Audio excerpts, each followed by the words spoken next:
Hi guys, today I'm going to show you how to make tres leches cake. Now this is a recipe that's been very frequently requested by you guys. It's basically a vanilla sponge cake soaked in condensed milk, evaporated milk, and regular milk. It's one of our family's favorite cakes and I've been making it since I was 13. I've made it for numerous of my birthdays, including my birthday last year, and you can really customize it however you want. I always love to top it off with some fresh berries, so I hope you like this one as much as I do. Let's get started.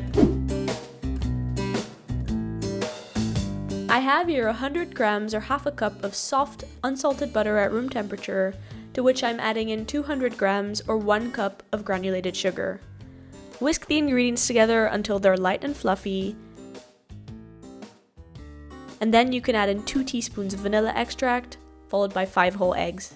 Now I know it's a lot of eggs, but they are an absolute necessity in this sponge cake recipe, and a lot of recipes for sponge cake actually beat the whites and the yolk separately to add more volume, but I've always made this recipe with adding the eggs in whole, and it's worked just fine for me. But here's where you'll really want to whisk the mixture as well as you can so that you can incorporate as much air in there as possible. And when that's done, toss in half a teaspoon of salt, followed by 1 teaspoon of baking powder. And finally, you can whisk in the flour.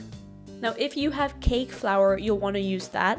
All-purpose flour has worked fine, but cake flour actually yields a lighter crumb. You can also make your own cake flour at home using cornstarch and regular flour, and I'll leave that recipe note on the blog, so make sure to check that out. When everything is well incorporated, you can pour the batter into your prepared dish. Use a nice one so that you can serve the cake in the dish itself.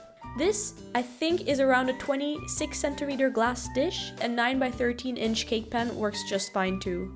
Bake the cake for 20 to 25 minutes at 180 degrees Celsius or 350 degrees Fahrenheit, and then let it cool completely for about 30 minutes. So when the cake is cooled, prick the surface with a toothpick or fork, making as many holes in there as possible, which will help the cake absorb all the liquid. Now here's where the tres leches part comes in. We're gonna soak the cake in 3 different kinds of milk. It makes it super rich, juicy, and flavorful, and all 3 are a necessity in this recipe. Combine 250 ml of whole milk, that's 1 cup, with 1 can, which is 1.5 cups of evaporated milk, and 1 can, or 390 grams, of sweetened condensed milk. Whisk the milks together until everything is nice and smooth, and then drench the cake in the mixture.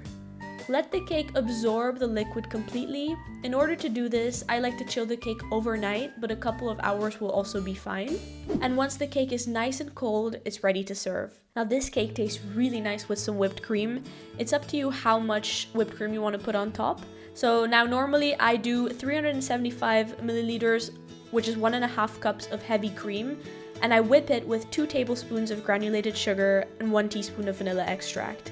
You want to whip the cream until you get some nice peaks, but don't overmix it because then you'll end up with butter. And when that's done, you can lather the cream on top of the cake. And it's also super nice to finish the cake with some fresh fruit if it's available. That's my favorite way to eat it. This cake is pure gold. It's been a firm favorite of mine for as long as I can remember, and it's so easy to throw together. If you have an insatiable sweet tooth like I do, this cake will definitely satisfy it. But do keep in mind that it is quite sweet, so it might not be everyone's cup of tea, but for sure it is mine.